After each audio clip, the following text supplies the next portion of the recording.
So here we have the 2019 Higher Paper 2. This is question 4. This question focuses on recurrence relations in relation to an applied scenario.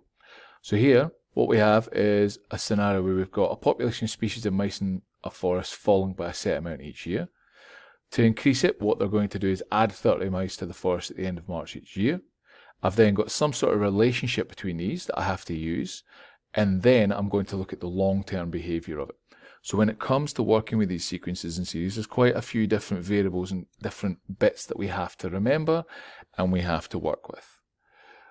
Now, if we focus on part A to begin with, so UN is the estimated population of mice at the start of April, n years after the population was first estimated. It's known that UN and UN plus 1 satisfy this recurrence relation. State the values of A and B. So we know that UN plus 1 equals AUN plus B. Now, when we're looking at this, this essentially says that the next year's amount is equal to something happening to the previous year's amount and then something else being added into the mix, if you like. So what that would mean is that this is equal to a certain percentage of the previous year's amount plus whatever is being thrown in. So just looking at that, what I can say is, well, plus something being thrown in, I know they're adding 30 mice each year, so straight away I can say fine, so B is equal to 30. Now A relates to the previous year, and it's whatever percentage of the previous year in this scenario we've got. Now it's falling by 2.7% each year. So what that means is that if I were to do 100 take away 2.7, what I'd end up with is I'd end up with 97.3%. So what that means is each year I've got 97.3% of the previous year's mice. So that A is this here, but it's the decimal equivalent of it. So from that I can simply say that A is equal to 0.973. There you go, I've got my values. Second part looks at long-term effects. So first thing is it wants me to explain why the estimated population of mice will stabilise in the long term, and then it wants me to calculate this long-term population to the nearest 100. So if we look at just this first part, how I know it's going to stabilise. Well, how you know it's going to stabilise is first you look at this and say, right, well, if I take the values I had before, I've got UN plus 1 equals 0.973 UN plus 30. So that there is some sort of linear recurrence relation. So it's in a linear format. Now, because it's in that linear format, what that means is that if I look at this value here, if the size of that value is between 0 and 1, then I'm going to have some sort of limit. So what I can say is fine, therefore, since the magnitude of 0.973 is less than 1, that implies a limit exists.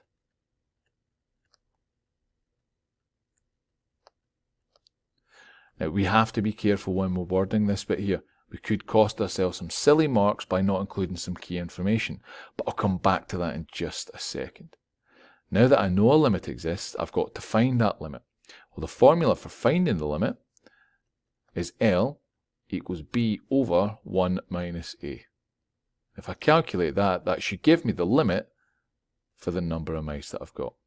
So in this case, it's going to be B, so 30, over 1 minus A, so 1 minus 0.973.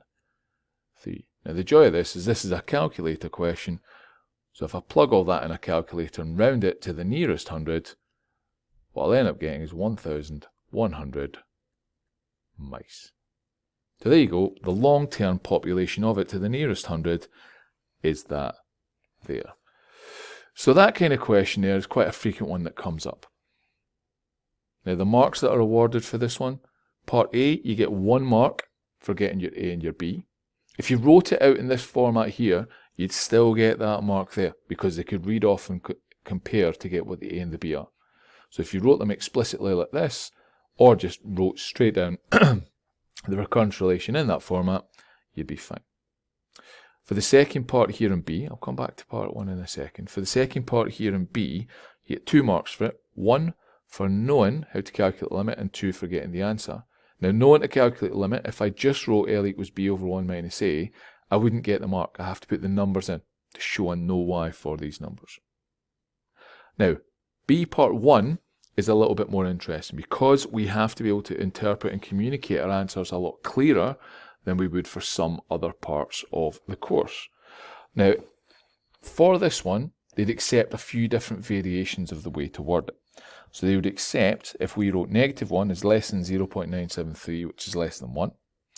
They'd accept the way that we've written it here, or they'd accept that 0 is less than 0.973 less than 1, with no further comment. So if I'd just written those down, I'd show that I knew the condition for the limit to exist. Or you could write a statement such as 0.973 lies between -1 and 1, or 0.973 lies between 0 and 1. Some sort of statement like that, as long as you were able to do it. If you wrote -1 is less than A less than 1, but you hadn't defined A previously, you would lose the mark for it. Now we know that's the condition for the limit to be there. We know saying -1 less than A less than 1 is the condition for the limit. However, unless I had explicitly stated A as I've done here, writing that would not get me the mark. They need to know what the A is. So if you'd just written down this bit here for comparison to get the mark in the first one, but not written A, do not, under any circumstances, write simply -1 less than A less than 1 for this bit here, because you will not get the mark. Be aware of that. If you wrote -1 less than A less than 1 and A is equal to 0.973, totally different kettle of fish, you'll be fine. Just don't forget to tell them what the A is. If you wrote certain statements like -1 is less than or equal to 0.973 less than or equal to 1, you wouldn't get the mark for that for part B, part 1, purely because we know it's got to be between 1 and -1 exclusively. We can't include 1 or -1. The limit doesn't exist if that's the case. Or if you wrote 0.973 is less than 1, but didn't define a lower limit, i.e. 0 is less than 0.973, or -1 is less than 0.973, you would lose the mark as well, because you're not putting boundaries at either end for it. So be very, very, very careful with that part there. B part 1, it is very easy to lose marks. I know it's only a single mark part, but it's very easy to lose that single mark if you don't communicate your answer perfectly and in such a way that they know you understand everything that you're explaining to them and everything that you're doing in this question. Be careful with it. Take that on board and keep it in mind.